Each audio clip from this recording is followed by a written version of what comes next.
হযরত দাউদ আলাইহিস সালাম কিভাবে পরাজিত করেছিলেন শক্তিশালী জালুদকে। জালুদ ছিলেন একজন যোদ্ধা ও পাহাড়ের মতো লম্বা আর শক্তিশালী, এবং তিনি দাউদ আলাইহিস সালাম এর জাতিদের শত্রু ছিলেন। সে জাতির মানুষেরা জালুদকে দেখে ভয় পেত। জালুদ প্রতিদিন যুদ্ধের ময়দানে এসে চিৎকার করে বলতো, তোমাদের মধ্যে কেউ কি আছে যে আমার সঙ্গে লড়াই করার সাহস রাখে? কিন্তু কেউ জালুতের মুখোমুখি হবার সাহস পেত না। কিন্তু একদিন এক যুবক এগিয়ে আসলো।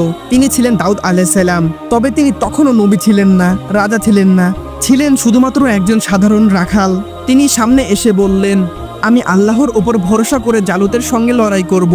তখন জালুত যুদ্ধের ময়দানে এই তরুণ যুবককে দেখে হাসতে হাসতে বলল, এটাই কি তোমাদের যোদ্ধা? এরপর দাউদ আলাইহিস সালাম জালুতের দিকে এগিয়ে গেলেন। তিনি তার গুলতাতে ছোট্ট একটি পাথর রাখলেন এবং আল্লাহর নাম নিয়ে সেটি জালুতের দিকে নিক্ষেপ করলেন। পাথরটি সোজা গিয়ে জালুতের কপালে আঘাত করলো। মুহূর্তেই সে মাটিতে লুটিয়ে পড়লো এবং জালুত সেখানেই মারা গেল।